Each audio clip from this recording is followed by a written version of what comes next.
የሳምንቱን አበይት የፋይናንስ ዜናዎች ዋና ዋናዎቹን በማስቀደም ጀምራለሁ።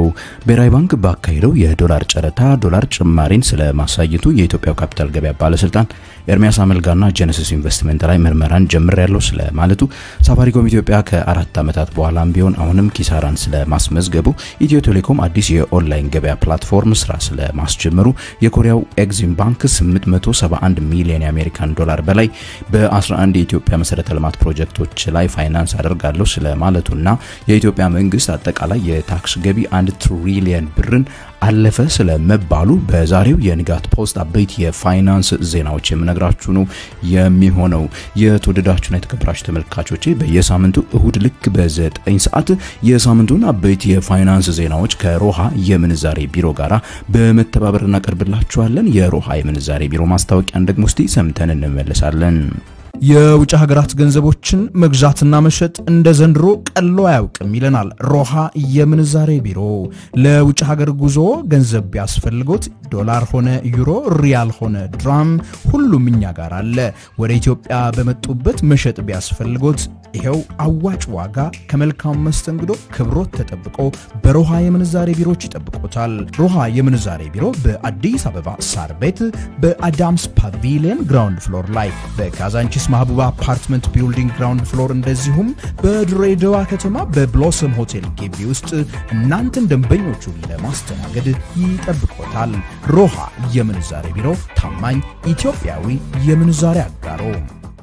በመጀመሪያም እንግዲህ በአጋራችን በሮሃ የምንዛሬ ቢሮ በዚህ ባሳለፍነው ሳምንት የውጭ ሀገራት ገንዘቦች ሲሸጡና ሲገዙ የዋሉበትን ዋጋ በመናገር ጀምራለሁ። የአሜሪካው ዶላር በ149 ብር በሮሃ የምንዛሬ ቢሮ ይገዛል። በ151 ብር ከ98 ሳንቲም ይሸጣል። የእንግሊዝ ሀገሮቹ ፓውንድ ደግሞ በ185 እየተገዛ በ188 ብር ከ70 ሳንቲም ይሸጣል። ዩሮ በ164 ብር ከ50 ይገዛል። በ167 ብር ከ79 ሳንቲም ይሸጣል። የዩናይትድ አረብ ኤሚሬቶቹ ድርሃም ደግሞ በ40 ብር እየተገዛ በ40 ብር ከ80 ሳንቲም የሚሸጥ ይሆናል። በሮሃ የምንዛሬ ቢሮ የውጭ ሀገር ጉዞ ኖሮባችሁ እንግዲህ ዶላርን ሆነ ማንኛውንም አይነት ሀገር ገንዘብ መግዛት ከፈለጋችሁ እንዲሁም ደግሞ ወደ ሀገር ቤት ለረፍት መጣችሁ መሸጥ የምትፈልጉትን ማንኛውንም የውጭ ሀገር ገንዘብ አዲስ አበባ ላይ በሳር ቤት እንዲሁም በካዛንቺስ በማህቡባ አፓርትመንት ቢልዲንግ ላይ እንዲሁም ድሬዳዋ ብሎሰም ሆቴል ጎራ ያላችሁ ግዙ።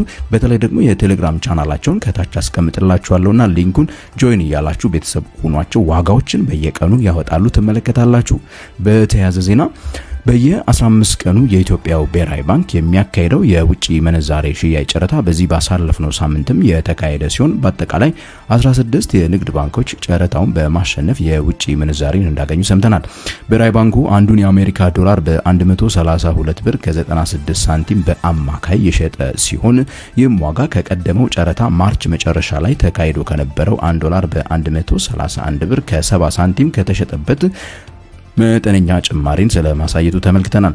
ብሔራዊ ባንክ የውጭ ምንዛሬ ገበያውን ለማረጋጋት በማሰብ በየ15 ቀኑ ጨረታውን የሚያከናውን ሲሆን እስካሁን ድረስ የጨረታው ዋጋ የንግድ ባንኮች በየዕለቱ በሚያወጡት የመግዣና የመሸጫ ዋጋ ላይ ምንም ለውጥ አለማምጣቱ በብዙ ባለሙያዎችና ተንታኞች ዘንድ ጥያቄን እንዳጫረ ቀጥሏል።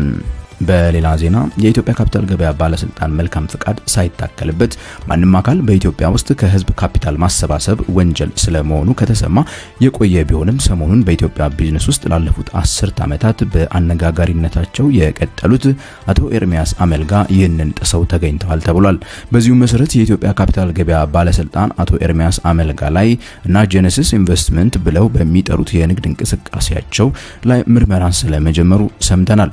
የኢትዮጵያ ካፒታል ገበያ ባለስልጣንን ወደ ስራ ያስገባው አዋጅ 1248/2021 እንደሚደነግገው ከሆነ ማንኛውም ሰነዶችን ሽጦ ከህዝብ ካፒታል ማሰባሰብን የሚፈልግ ተቋም የሚሸጠውን ሰነዶች የካፒታል ገበያ ባለስልጣን ዘንድ በማስመዝገብ ወደ ስራ መግባት እንደሚኖርበት በግልጽ ይደነግጋል።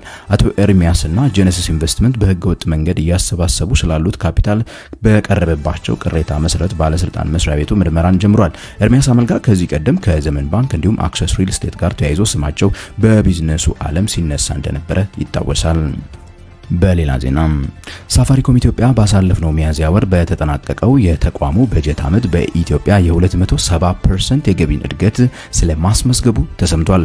ወደ ኢትዮጵያ ከገባ 4 ዓመታት ያሳለፈው ግዙፉ የቴሌኮም ተቋም የገቢ እድገቱ ግን አሁንም ወደ ትርፍ ሊያሸጋግረው አለመቻሉን በአመታዊ ሪፖርቱ ላይ ሰምተናል። የድርጅቱ የበላይ አመራሮች በዚህ ዓመት ተቋሙ አሁንም ኢንቨስትመንት ላይ እንደመሆኑ ኪሳራውን የጠበቁት እንደሆነ ተናግረዋል። እንዲያውም በተለያዩ ዘርፎች የተመዘገቡ አመርቂ እድገቶች ሳፋሪኮም ከታቀደው ጊዜ አስቀድሞ አትራፊ ድርጅት ሊሆን ያስችለዋል የሚል ግምትን በበላይ አመራሮቹ ላይ አጭሯል። በተጠቀሰው የበጀት ዓመት ሳፋሪኮም ኢትዮጵያ ያስመዘገበው ኪሳራ 47 ቢሊዮን ብር መሆኑ የተነገረ ሲሆን ይህ ኪሳራ ከኢንቨስትመንት በተጨማሪም ከብር ምንዛሬ ዋጋ መውደቅ ጋር የተገናኘ እንድምታም እንዳለው እንዲሁ በሪፖርቱ ግልጽ ተደርጓል። ሳፋሪኮም ኢትዮጵያ በአመቱ ከጠቅላላው የሳፋሪኮም ግሩፕ ገቢ 10% ድርሻን ስለመውሰዱም እንዲሁ ተሰምቷል። በኬንያ የሚገኘው ሳፋሪኮም ኬንያ በበጀት ዓመቱ 3 ቢሊዮን የአሜሪካን ዶላር ትርፍን ስለማስመዝገቡም እንዲሁ ሰምተናል። የሳፋሪኮም ግሩፕ ዋና አለቃም የኢትዮጵያ ገበያ ለሳፋሪኮም ትልቁ እና ዋነኛው ገበያ እየሆነ ስለመምጣቱ ተናግረዋል። በሌላ ዜና ኢትዮ ቴሌኮም ብዙ የግል ነጋዴዎችና አንቀሳቃሾች በተደጋጋሚ ሞክረው ከዳር ሊያደርሱ ያልቻሉትን የኢኮሜርስ ገበያ በዚህ ባሳለፍነው ሳምንት ስለመቀላቀሉ ይፋ አድርጓል። ዘመን ገበያ የተሰኘው በቴሌብር ፕላትፎርም ውስጥ የሚገኘው ይህ መተግበሪያ ሁሉን አቀፍ የሆነ አገልግሎትን እንደሚሰጥም እንዲሁ ሰምተናል። ነጋዴዎች በተጠቀሰው ፕላትፎርም ላይ ቨርቹዋል ሱቆችን እንዲከፍቱ የሚያስችለው ይህ መተግበሪያ የክፍያውን የሎጂስቲክስና ዴሊቨሪ ስራውን በአንድ ላይ አቀላጥፎ እንደሚሰራ ተነግሮለታል። ዘመን ገበያ እነ አማዞንና አሊባባ እንደሚያደርጉት ሁሉንም አገልግሎት በአንድ ላይ የያዘ ነው የተባለለት ሲሆን አገልግሎቱ ለአሁኑ በአዲስ አበባ ብቻ ስራ ስለመጀመሩና ቀስ ያለ ወደ ሌሎች የሀገሪቱ ከተሞች እንደሚገባም ተነግሯል። ይሁንና አንዳንድ የዘርፉ ባለሙያዎች የኢትዮ ቴሌኮም ተግባር ሞኖፖሊስቲክ የሆነና ውድድርና ፈጠራን የሚያቀጭጭ ቢሉትም ሌሎች ደግሞ 10-15 ዓመታት በላይ ጠበቅን አንድም እንኳን ሁነኛ የኢኮሜርስ ተቋም የለንም እሰየው እያሉት ይገኛሉ ተብሏል። በሌላ ዜና የኮሪያው ኤግዚም ባንክ በኢትዮጵያ ውስጥ ለሚገነቡ 11 ዋና የመሰረተ ልማት ግንባታዎች 871 ሚሊዮን የአሜሪካን ዶላር ፋይናንስ ለማድረግ ስለመወሰኑ በዚህ ባሳለፍነው ሳምንት እንዲሁ ሰምተናል። የደቡብ ኮሪያ መንግስት 70 ዓመታት በላይ ባስቆጠረው የሁለቱ ሀገራት ዲፕሎማሲያዊ ግንኙነት በአሁኑ ጊዜ በትራንስፖርት፣ በኢነርጂ፣ በጤናና በቴክኖሎጂ ዘርፍ ላይ ከኢትዮጵያ ጋር ለመስራት ማቀዱን እንዲሁ ሰምተናል። በዘርፎቹ የሚካሄዱት ኢንቨስትመንቶች ኢትዮጵያ እየተገበረችው ካለችው ሪፎርም ትግበራ ጋር የተጣጣመ ነው ያሉት የሀገሪቱ አምባሳደር የኮሪያ ፋይናንስ ተቋማት በዋናነት በሀገሪቱ የሚካሄዱ ግዙፍ የመንገድ መሰረተ ልማት ፕሮጀክቶችን ፋይናንስ በማድረግ የሚታወቁ ስለመሆናቸው እንዲሁ ተነግሯል።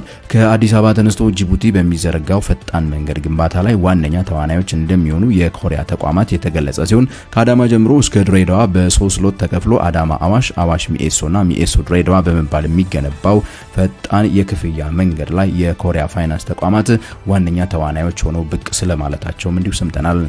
በስተመጨረሻም የፌደራልና የክልል መንግስታትን በአንድ ላይ በመደመር ሲሰላ የኢትዮጵያ መንግስት ገቢ ለመጀመሪያ ጊዜ 1 ትሪሊየን ብር ስለማለፉ በዚህ ባሳለፍነው ሳምንት ሰምተናል። የገቢዎች ሚኒስትር አይናለም ንጉሴ በህዝብ ተወካዮች ምክር ቤት ፊት ለፊት ቀርበው ባቀረቡት ሪፖርት መሰረት የበጀት ዓመቱ ሊጠናቀቅ 2 ወራት እየቀሩት የክልልና የፌደራል መንግስት ገቢ 1 ትሪሊየን ብር ስለማለፉ ተነግሯል። ከተጠቀሰው የ1 ትሪሊየን ብር ገቢ ውስጥ ቀንደኛውን ድርሻ የያዘው የፌደራል መንግስቱ ሲሆን በተጠቀሰው ጊዜ 720 ቢሊዮን ብር ገቢን ማሰባሰቡ ተነግሯል። ለገቢው ማደግ ሚኒስትሯ የታክስ ፖሊሲ ማሻሻያዎችን እንዲሁም ደግሞ የትግበራ ሪፎርሞችን እንደ ምክንያት ያነሱ ቢሆንም ባለፉት 2 እና 3 ዓመታት የንግዱ ማህበረሰብ የታክስ መስሪያ ቤቱ ላይ ክፉኛ ያማረረ ስለመሆኑ በተለያዩ መንገዶች ሰምተናል። ታክስ መስሪያ ቤቱ ብዙ ነጋዴዎች ንግዳቸውን ትተው እንዲወጡ ያደረገ ነው ቢባልለትም መስሪያ ቤቱ ግን እንዲያውም እየዘመንኩኝ ነው በማለት ይከራከራል። የተወደዳችሁና የተከበራችሁ የንጋት ፖስት ተመልካቾች የዛሬው አበይት የፋይናንስ ዜናዎች ሮሃ የምንዛሬ ቢሮ እንካችሁ ስሙልኝ ብሎ እንደጋበዛችሁ ይሄው እንዲቀርቦላችኋል። ይህን ቻናል ታዲያ እስካሁን ድረስ ሰብስክራይብ ካላደረጋችሁ የዶል ምልክቷን በማብራት ሰብስክራይብ ካላችሁ በየሳምንቱ እንደዚህ አይነት ትኩስ የፋይናንስ ዜናዎች ይደርሷችኋል። ላይክ እና ሼር ማድረግ ደግሞ አስተያየትና ጥያቄዎቻችሁን ኮሜንት ሴክሽን ላይ መጻፍ እንዳትረሱ እያልኩኝ እስከ ቀጣይ ሳምንት አበይት የፋይናንስ ዜናዎች ድረስ ቸር ያሰማን የፍሬያማነት ሳምንት ይሁንላችሁ እያልኩኝ የምሰናበታችሁ ከንጋት ፖስት ገሜ ብርሃኑ ነኝ።